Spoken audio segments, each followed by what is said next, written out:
बिस्मिल्लाहिर्रहमानिर्रहीम। अस्सलाम वालेकुम नाज़रीन, आप यूट्यूब चैनल देख रहे हैं। मैं इमरान खान हूँ। नाज़रीन, आसिम मुनीर साहब का नोटिफिकेशन कि उन्हें पाकिस्तान का पहला CDF मुकर्रर कर दिया गया है, ये जाली नोटिफिकेशन जारी किया गया। और ये जाली नोटिफिकेशन क्यों जारी किया गया ये आपको भी बताते हैं। इसके अंदर काफ़ी गलतियाँ भी थी। जब मैंने पहली मरतबा इस डॉक्यूमेंट को देखा तो मैं हैरान हो गया था, और ये बड़ी प्लानिंग के तहत हुआ है। एक्चुअली हुआ ये कि एजाज सैयद साहब के ज़रिए से ये गलत खबर बाहर निकली और ये जाली नोटिफिकेशन बाहर निकला, और सबसे पहले ये नोटिफिकेशन जियो न्यूज़ के ऊपर चलाया गया। ये जाली नोटिफिकेशन क्यों आया, किस वक्त आया, किस माहौल में आया, ये बहुत इंपॉर्टेंट है। एजाज सैयद साहब इससे पहले भी 2-4 मुतनाज़ खबरें दे चुके हैं। डोनाल्ड ट्रंप का पाकिस्तान का दौरा इस हवाले से, और फील्ड मार्शल बाद में सदर बन जाएगा इस हवाले से। फिर एक साहिर शमशाद के हवाले से माजी में उन्होंने कुछ और कहा। अभी उन्होंने जब वो रिटायर हो गए तो उनका भी नाम लिया कि डाटा उनके जरिए से बाहर निकला था। लेकिन मेरे ख्याल में ये वाली खबर में मार्जिन रखना चाहिए। अब वो नहीं चाह रहे होंगे कि जब साहिर शमशाद हाजिर सर्विस थे उस वक्त उनके खिलाफ खबर दी जाए, लिहाजा उनकी रिटायरमेंट के वक्त का उन्होंने इंतजार किया और उस वक्त फिर वो खबर उन्होंने दी। लेकिन अब ये एक बहुत बड़ी जाली खबर है, ये उनके जरिए से ब्रेक हो गई। लेकिन जल्दी ही उन्हें एहसास हो गया कि ये उन्हें इस्तेमाल कर दिया गया। ये नोटिफिकेशन उनके पास आया, उन्होंने जियो न्यूज़ पे ये नोटिफिकेशन चला दिया। इसमें जो दस्तखत हैं वो बज़ाहिर शहबाज शरीफ के और आसिम अली जरदारी के हैं कि जनाब वज़ीर आज़म ने और सदर ने दस्तखत कर दिए और आसिम मुनीर बन गए पाकिस्तान के पहले चीफ ऑफ डिफेंस फोर्सेस। इन्हें मुकर्रर कर दिया गया। अब इसमें हो सकता है यही हो जाए, और ज़्यादा इम्कानात भी यही है कि आसिम मुनीर ही बन जाए। लेकिन अभी क्योंकि नोटिफिकेशन आया नहीं, और नोटिफिकेशन आने में कोई टेक्निकल चीज़ें हैं, तो ये कबल अज़ वक्त था। लेकिन उनके पास आया और उन्होंने फटाफट इसको टीवी पे चला दिया। मैं एक और चीज़ नोट कर रहा था कि जिस वक्त जियो न्यूज़ ये खबर दे रहा था कि नोटिफिकेशन हो गया, तो बड़ी गर्मजोशी थी उनकी आवाज़ में, बड़े जज्बात थे, बड़ी एनर्जी थी। जियो के एंकर और बोलने वाले तमाम लोगों में म्यूजिक भी चढ़ा हुआ था फुल टाइम कि आसिम मुनीर पाकिस्तान के पहले CDF मुकर्रर, बड़ा टका के चुप के रखा हुआ था काम। लेकिन जैसे ही पता चला ये नोटिफिकेशन जाली है तो मैंने देखा फूंक भी निकल गई, और बहुत ही लो हो गई उनकी टोन, और बड़ी उदासी के साथ उन्होंने वो खबर दी कि जनाब नहीं, ये नोटिफिकेशन जाली है, ये नोटिफिकेशन असली नहीं है। अब ये जाली नोटिफिकेशन जारी किसने किया? ये बड़ी बारीक वारदात थी ये जो डाली गई है। ये नोटिफिकेशन बाकायदा बनाया गया, बना के इसको असली की तरह दिखाया गया और फिर मुख्तलिफ लोगों को भिजवाया गया। ये मेरे मोबाइल फोन पे ये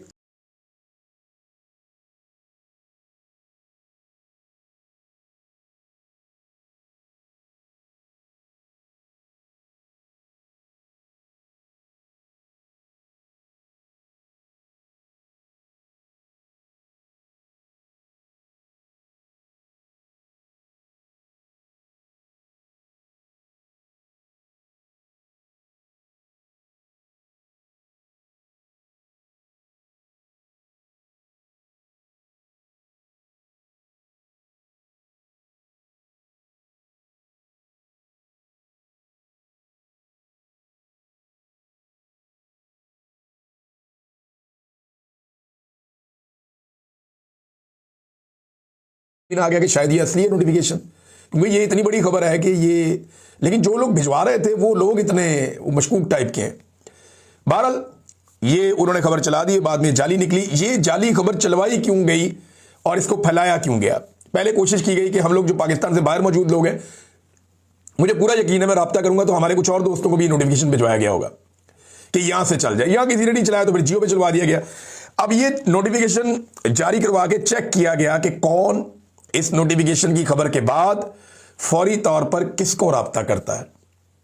बहुत सारे लोगों को सर्वेलेंस पे डाला गया था, बहुत सारी जगह पे हसास आलात जो है वो लगाए गए थे, और चेक किया गया था कि इस नोटिफिकेशन की जाली खबर जब ये जियो पे चलेगी तो फौरी तौर पे रद्देमल के तौर पे कौन कहां टेलीफोन करेगा और कौन किससे राब्ता करेगा।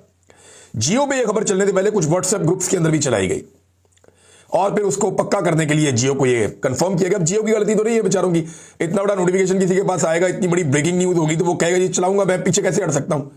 तो उनकी गलती मैं सच नहीं मानता, लेकिन एजाज सैयद साहब को इसके ऊपर थोड़ा सा एहतियात करनी चाहिए थी। इससे पहले उनकी 3-4 खबरें हाल ही में मुतनाज़ हो चुकी हैं। अच्छे जर्नलिस्ट हैं और उनके क्रेडिट के ऊपर अच्छी खबरें भी हैं, बड़ी खबरें भी हैं, और काफ़ी अरसे से वो काम कर रहे हैं, तजर्बाकार आदमी है।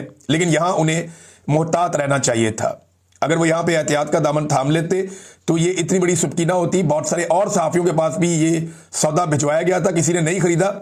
तो एजाज सैयद साहब सीनियर आदमी है, उन्हें इस बात का ख्याल करना चाहिए था कि हर सौदा खरीदने वाला नहीं होता और हर सौदा भिजवाने या बेचने वाला जो है वो क्रेडिबल नहीं होता। मुझे आइडिया नहीं है उन्हें किसने भेजा, हो सकता है उन्हें जिसने भेजा हो वो बहुत ही कोई क्रेडिबल आदमी हो या कोई कंफ्यूजन हो गई हो। बहरहाल ये कुछ बंदे हैं जिनको चेक किया गया है कि जनाब जैसे ही नोटिफिकेशन की खबर आती है बाहर या नोटिफिकेशन सर्कुलेट होता है सोशल मीडिया पे या व्हाट्सएप पे, तो देखते हैं कि किसका क्या रद्देमल आता है और कौन किससे रब्ता करता है और कौन फौरी तौर पे क्या किस किस्म की एक्टिविटी करता है। तो इन एक्टिविटीज को जनाब नोट किया गया है और आपको आने वाले वक्त में पता चल जाएगा। अच्छा, आसिम मुनीर साहब का नोटिफिकेशन ही ज्यादा इम्कान आता है कि उनका हो जाएगा सीडीएफ के तौर पे, जो कबाहतें हैं उनको दूर किया जा रहा है, ज्यादा इम्कान तो उनका ही है। हालांकि इमरान खान साहब ने नवाज शरीफ को मौका दिया हुआ है कि भाई आपने अगर किसी और को भी बनाना है बना लो, मैं आसिम मुनीर के साथ किसी किस्म की डील या डील नहीं करूंगा। अगर आप आसिम मुनीर को हटा भी देंगे तो ये आपका कुछ नहीं बिगाड़ सकेगा। वजह यह है कि मैं इसको अपना पल्ला नहीं पकड़ाऊंगा। ये इमरान खान साहब ने कैटेगोरिकली ये कर दिया। ये जो इमरान खान साहब का स्टेटमेंट उनकी बहन उज़मा खान के जरिए से बाहर आया, उस हवाले से इमरान खान साहब ने कैटेगोरिकली क्लियरली जो है वो ये एक तरह का ये स्टेटमेंट के अंदर बता दिया कि ना मैं नहीं इनको कोई पल्ला पकड़ाऊंगा या मैं इनको कोई आसरा नहीं दूंगा, आपने जो करना है इनके साथ करें, नया बंदा लाना आप ले आए, इससे अच्छा मौका आपको नहीं मिलेगा। अब अगर आसिम मुनीर साहब को बना दिया जाता है सीडीएफ, पहला चीफ ऑफ डिफेंस फोर्सेस, तो इसका नतीजा क्या निकलेगा? देखिए, एक चीज तो आप क्लियर कर लेंगे, फिर मुल्क ऐसे ही चलेगा जैसे चल रहा है, क्योंकि कोई आदमी अपनी खसलत को नहीं बदल सकता, अपने आप को तब्दील नहीं कर सकता।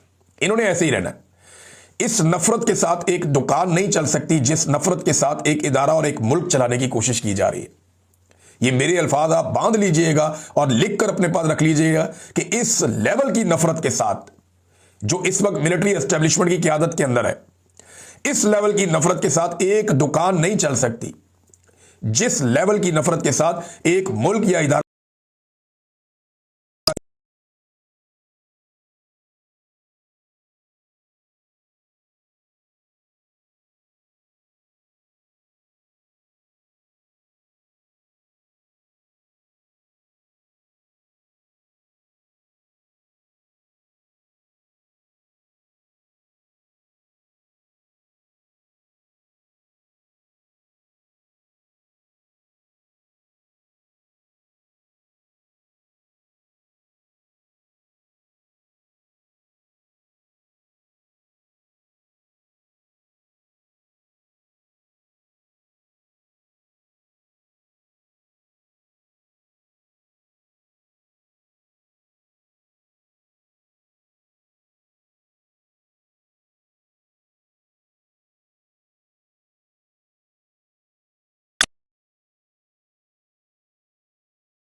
एक तो ये नोटिफिकेशन जाली साबित हो गया और बंदे ताड़ दिए गए कि किसकी क्या एक्टिविटीज हो रही हैं। दूसरा, सुहेल अफरीदी 9वीं मरतबा पहुंचे अडयाला जेल के बाहर। 9वीं मरतबा, हर हफ्ते वो जाता है, आज 9वीं मरतबा वो गया, 9वां हफ्ता है। वो अपने लीडर से मुलाकात के लिए जेल जाता है, उसके हाथ में अदालती ऑर्डर है, लेकिन उसे अपने लीडर से मिलने नहीं दिया जाता। Simple is that. अब वो वहां पहुंचे, उनसे सवाल किया गया जी आप एनएफसी अवार्ड की मीटिंग में गए हुए थे? एनएफसी के बारे में वो एक मीटिंग चल रही है ना कमेटी की, वहां पे वजीर खजाना भी था, दीगर कुछ वज़राए आला भी थे, सुहेल अफरीदी वाज देयर।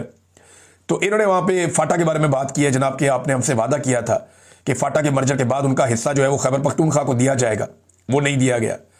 फिर जो हज़ारों अरब की उनकी डिमांड है कि जो पैसे पेंडिंग आ रहे हैं खैबर पख्तूनख्वा के वो भी दिए जाए, तो अपने खैबर पख्तूनख्वा के मुतालबात सुहेल अफरीदी ने बहुत अच्छे तरीके से उनके सामने रखे और इस पर इत्तफाक भी किया गया। एक कमेटी बनाई गई फाटा के हवाले से कि जी जनवरी में हम आपको बता देंगे, और जनवरी में अगली मीटिंग भी होने जा रही है एनएफसी की। ये एनएफसी में गवर्नमेंट चाहती क्या है? वो ये चाहती है कि सूबों का शेयर कम किया जाए। जो सूबों को पैसे दिए जाते हैं वफाक की जानिब से, टैक्स के पैसे इकट्ठे करके आवाम से, वो पैसा कम किया जाए और सूबे कुछ जिम्मेदारियां ज्यादा उठाएं। अब सूबे ये कहते हैं जनाब कि अब आप 18वीं तरमीम के बाद आपने सूबों को इख्तियार दिया है, तो सूबों को मौका देना तामीर तरक्की करने का।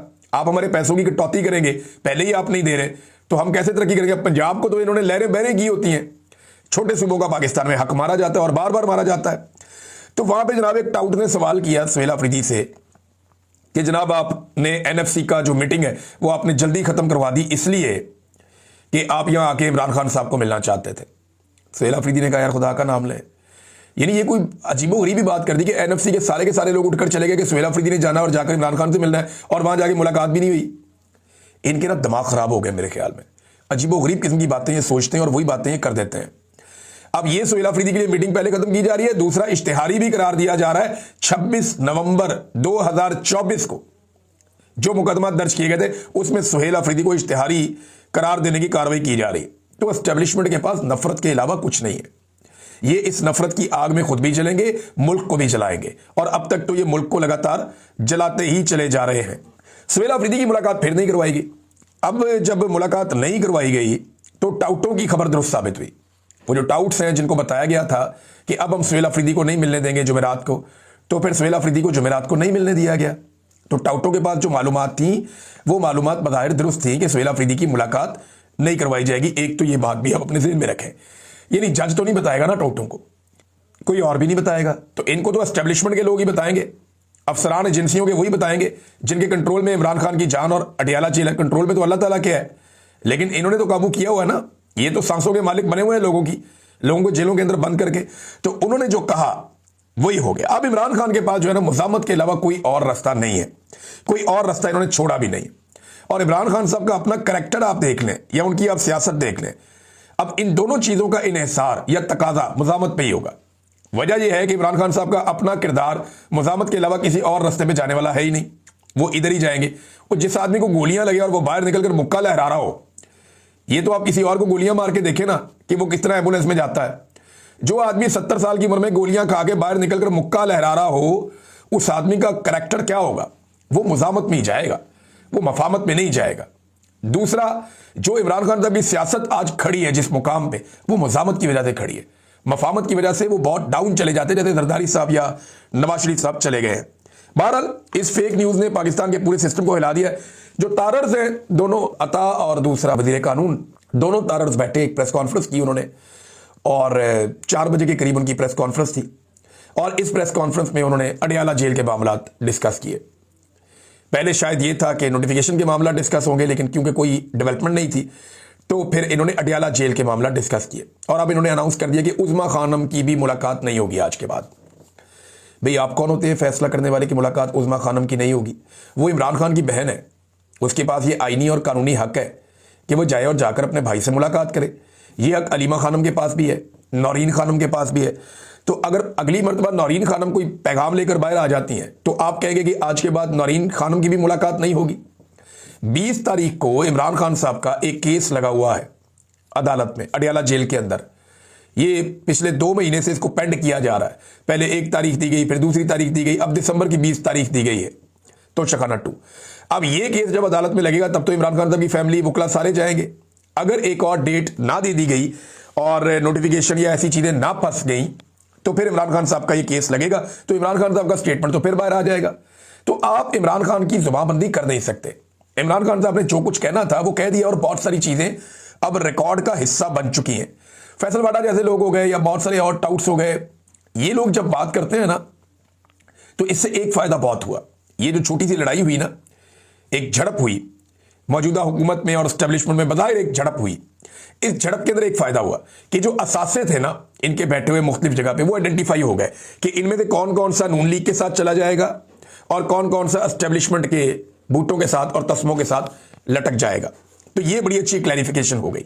अच्छा, इन्होंने अपनी जबानें भी गंदी कर ली, इन्होंने बड़ी घटिया और लुच्चड़ किस्म की जबानें भी इस्तेमाल कर दी और इन्होंने ये भी क्लियर कर दिया कि ये किस साइड पे खड़े हैं।